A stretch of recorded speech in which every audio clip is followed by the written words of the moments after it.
are trying to be a musician, and you're open enough to like wanna explore, uh, several different aspects of the music that might be correlated but different. I mean, if you're playing with Hank Jones, and then you're playing with Andrew Hill, so there's a correlation between the two for sure. But then there's some marked differences between, and so the way that you would approach it from a drummer's point of view, you would have to have some knowledge of that person's music in order to be able to apply what you do to that musical situation. So you really have to listen. Yeah, you have to listen, and you have to use some sort of musical integrity to know what's appropriate to make that person's music come to life. Mm-hmm. You know what I mean, like that. Yeah. And so if you were just going to try to be like a bull in a china shop, it's like, I'm going to play like this no matter what.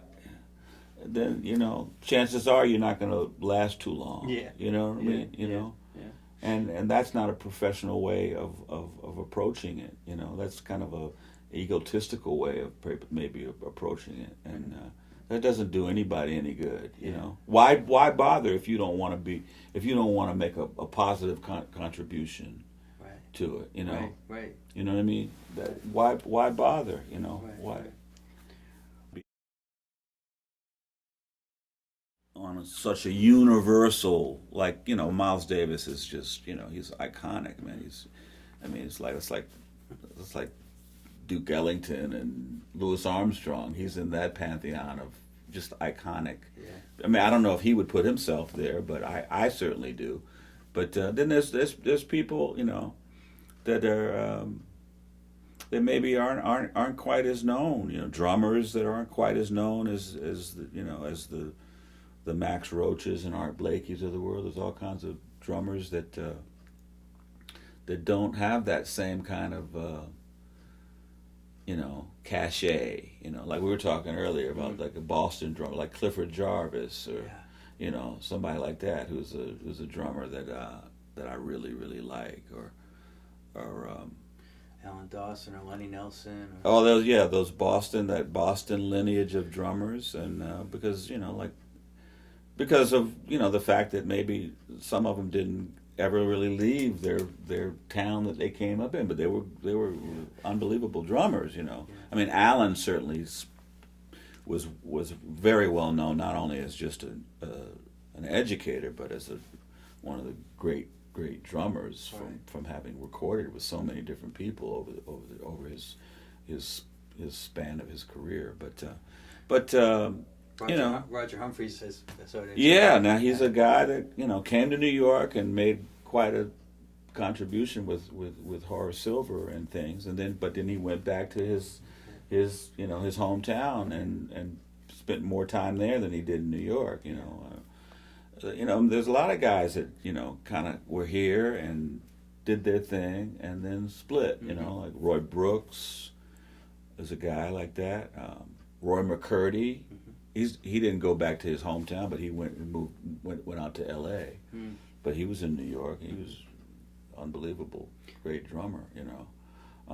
There's so many guys like that. Ben Riley Ben Riley was he spent many years with Thelonious Monk, in the '60s, and then he was always in New York from that time. Before that, he was with like Johnny Griffin and Eddie Lockjaw Davis. Mm-hmm. And so he was a great drummer. He was a huge influence on me. I used to see him play all the time with a group called Sphere. Okay.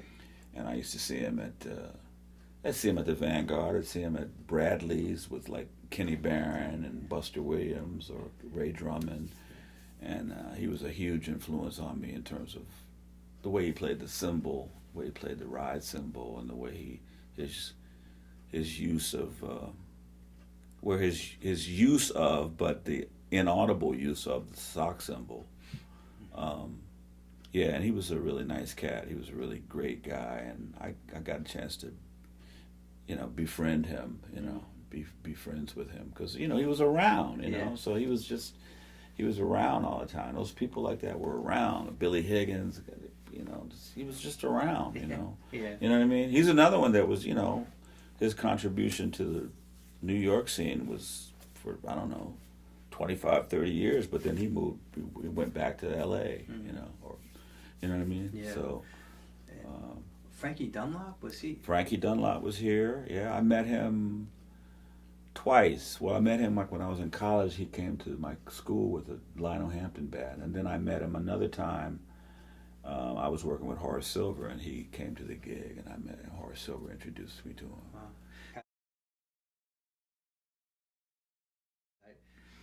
Oh, man. I mean, it's like you could imagine, man. I mean, this guy is,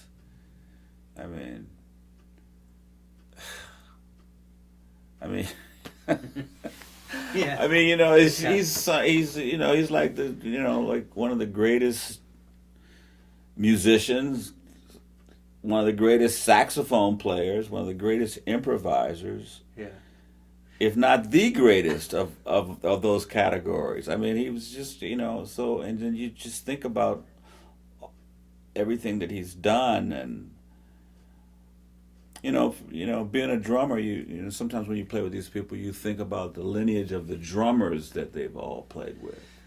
And that can be, you go in there and that's daunting enough, not to mention the fact that it's that person himself, and all the stuff that he's done. How did you mentally prepare for that? Well, you don't mentally prepare for it, really. You just, play the gig. you just try to do the gig as best you can and try to please the band leader. Try to play what you think that the band leader wants. And if you're lucky enough to be able to, personalize it some kind of way, that kind of comes naturally because everybody plays the way that they play. You know what I mean? If you're getting the call, he wants you to do it. Well, yeah, I mean, if that's the thing, if they hire you, they must see something or hear something that they figure, this person is going to be able to do something. You know what I mean? Yeah. And, you know what I mean? And that's what it's like with I was so lucky, man. I am still lucky, but I was so lucky to those guys, those kind of people were around too back then, They're not so much around, and those kind of people are not really so much around. We're talking about the guys who really defined this thing, the Horace Silvers, the J.J. Johnson, Sonny Rollins, Bobby Hutcherson, Ron Carter. He's still here. Yeah. Thank God, he's one of my heroes, and I love him. I love playing with him. I love him as a person. I love him as a musician, and he's such the real deal. I look at my record collection. He's like half of the record. You know what I mean? Yeah. But those kind of people are far and few between, man. There is not too many of those kind of guys left.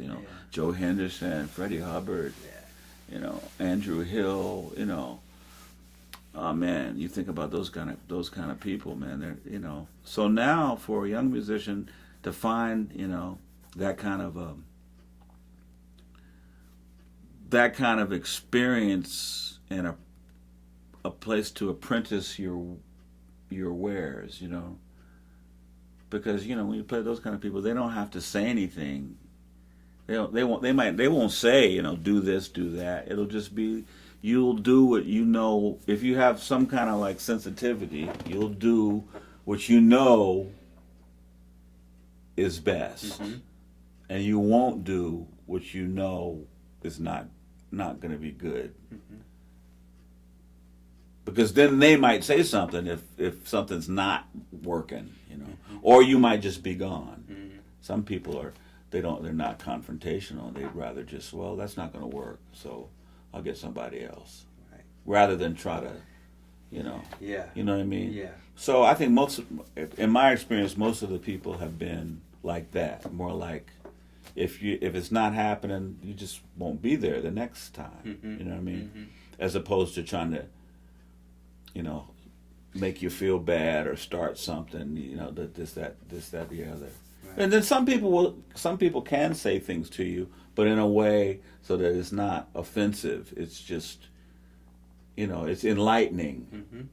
You know, it's enlightening, and that's a beautiful beautiful thing. You know, when that happens, because they're trying to help you. Yeah. You know what I mean? They're trying to help you.